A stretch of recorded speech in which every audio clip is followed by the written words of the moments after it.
10 dhoma sekrete rënqese të gjetura në shtëpi.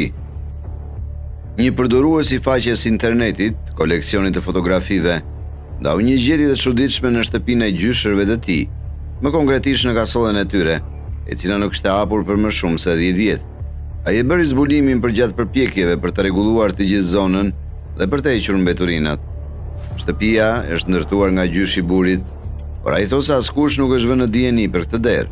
Ai bëri disa fotografi të pamjes nga brenda dhe në një kënd, duke parë drejt poshtë, duket se është një divan i vjetër në dhomë. Ai gjithashtu arriti të dallojë një vend kalim nga kapaku, i cili lidhet me shiritin ngjitur me kasollen, përmes një hyrje të fshehur pas rafteve të qepëve. Ai tha se do të përpiqej të hynte në dhomën e frikshme, por u tërhoq kur mendoi se dëgjoi një zhurmë përshpëritse që vinte nga brenda. Një burr që kishte blerë së fundmi shtëpinë e tij të parë, bëri një zbulim mjaft të pazakontë në Bodrum. Ai kishte blerë shtëpinë për një çmim shumë të mirë, pasi pronari më parshëm kishte vdekur, megjithëse kishte shumë punë për të bërë. Në procesin e pastrimit të disa prej mbeturinave që nuk ishin hequr kurrë nga pronari më parshëm, pronari i ri gjeti diçka të çuditshme, një copë kompensat që mbulonte një pjesë të murit. Pasi u hodh në dru, ai arriti ta thyente atë nga muri.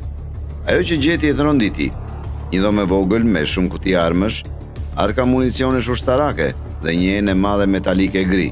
Të gjitha arkat e municioneve ishin mbushur me plumba. Kur i tha se duhet kishte qindra plumba të vendosura në të dhomë. Gjetja më e dukshme, megjithatë, ishte një kasaforte e madhe dhe nuk dinte nëse ai ishte në gjendje të hapte ndonjëherë, pasi nuk ishte pasur artikuj të përditësuar. Një përdorues i imgur po ecte në shtëpinë e tij, kur vuri një dritare për në një dhomë që ai nuk e dinte se ekzistonte. Ai hodhi një vështrim nga dritarja dhe pa këtë. Hyri brenda në murin e vetëm që ishte përballë asaj dhome. Pasi kontrolli më të afërt, ai zbuloi se kjo pjesë e panelit të murit ishte prerë. Ajo që gjetën brenda dukej si shumë mbeturina. Gjërat më të rëndësishme të gjetura ishin një lloj statuje gargoyle, një kuti plot me karta Star Wars dhe një kasaforte e mbyllur, për cilën ngarkuesi nuk përditësoi kurrë. Një tjetër përdorues i imgur, me emrin Tubite Brownie, postoi disa fotografi të një dhome sekrete në shtëpinë e tij disa vite më parë. Ndërsa po lëvizte me vllain e tij në dhomën e prindërve të tyre, vllai i vogël u shty në atë që supozohej të ishte një raft librash të integruar. Ajo u hap duke zbuluar një dhomë të fshehur dhe dëshmi të banorit të mundshëm që po lëvizte. Sikur kjo dhomë e fshehur e arritur nga një shkallë e zezë spirale të mos ishte mjaft rënqese, ishte prova supozuara se dikush ishte atje poshtë. Vëllezërit e motrat gjetën një hapësirë zvarritse në gjysmë të rrugës dhe e panë këtë. Tubite Brownie shkroi: "Dikush jetonte në muret tona. Kjo është ëmbëlsira ime e Halloweenit që dikush erdhi në dhomën time, e mori nga çanta ime dhe më pas e solli këtu." Rreth 30 sekonda pasi bëm këtë foto, kuptuam se çfarë do të thoshte dhe dolëm nga atje. Sugjerojnë se dikush kishte qenë kohët e fundit atje, ose ndoshta ishte një organizim. Tubite Brownie shkroi në përgjigje të kësaj se ai kishte ngrënë atë kur ata zbritën në dhomë. Duke parë badanije në hapësirën me ndryshim të dobët, ajo i hodhi bananen.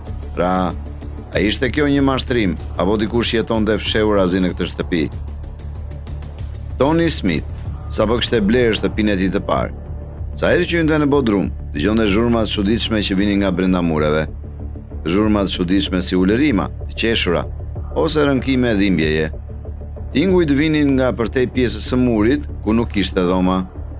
Unë supozova se ishte një lloj kafshe, tha Tony. E natë më vonë, Tony u zgjua nga tingujt e goditjeve metalike që vinin nga obori i tij. Ai hodhi një vështrim nga dritarja e tij dhe pa një lloj dere metalike të hapur nga bari, ndërsa një figurë me hije doli dhe vrapoi poshtë rrugës së tij pa shikuar. Ai e pa nga afër në dritën e ditës. Ishte një lloj dere e maskuar për t'u përzier me barin.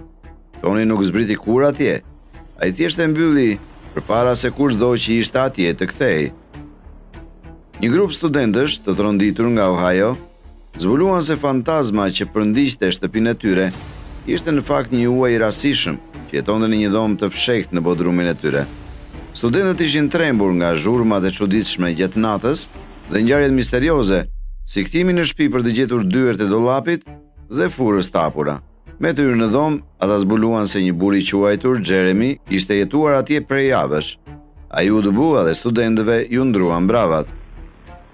Në vitin 2005, Jason dhe Kerry sapo kishin blerë një shtëpi dhe ishin gati të fillonin rinovimet kur gjetën një korridor sekret të fshehur pas një rafti librash. Në vend që të mbanin pajisje torture ose thesare, siç thoshin se prisnin, gjëja e parë që gjetën ishte një shënim nga pronari më parshëm.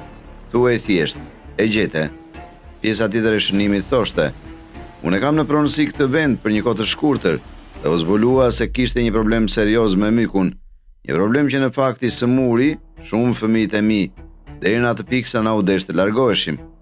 Shtëpia ishte kontaminuar me myk të zi kur pronari më parshëm jetonte atje.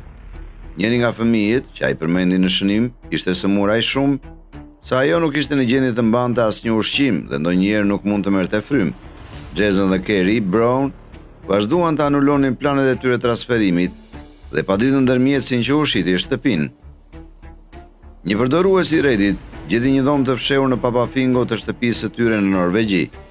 Disa nga ato që gjetën brenda përfshin një tabele që parafërsisht përkthehet nga norvegjisht si: "Nëse keni stomak të keq, atëherë nuk keni akses."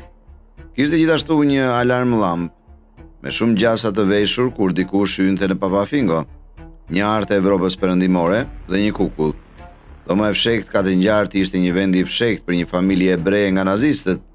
Alarmi i lampës ka të ngjartë ishte një mënyrë e eshtur për të paralajmëruar praninë e një nazisti në papafingo. Përdoruesi i Reddit, Lumbje Jack, vite më parë gjeti një hapësirë sekrete me një kasaforë që përmbante disa thesare së bashku me disa gjetje shqetësuese.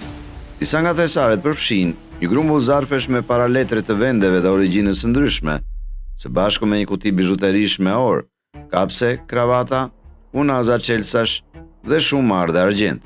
Zbulimi që është plotësisht shqetësues përmban kasetat e përfshira në kasafort, njëra me fjalët "jo, jo, jo" të shkaravitur në të gjithë. Së bashku me kasetat ishte një shënim ku shkruaj: "Shpëtoni veten." Ai ktheu kasetat në polici dhe përmbajtja e tyre është ende një mister. Një student që jetonte në New Mexico jetonte në një shtëpi një katëshe të blerë nga babai i tij për të. Ai raportoi se kishte dëgjuar një goditje të çuditshme që vinte nga poshtë dyshemes gjatë një nate në javën e tij të parë. Disa net më vonë, ai gjeti një derë në dysheme në dollapin e tij të qilarit.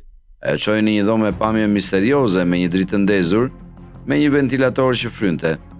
Duke se kishte një tavolinë me disa vegla dhe disa dollap. Dizajni i dhomës ishte plotësisht i jashtë për pjesën tjetër të shtëpisë. Megjithatë, gjëja më rënqese ishte cigaria e gjetur në tavolinë, e cila me sa duket ishte fikur së fundmi. Nuk ishte vërtet asnjë të dhënë se kush ishte atje poshtë ose çfarë po ndodhte. Kjo ishte gjithçka për sot. Na tregoni në seksionin e komenteve cila histori ishte më e frikshme. Dëgjohemi në video.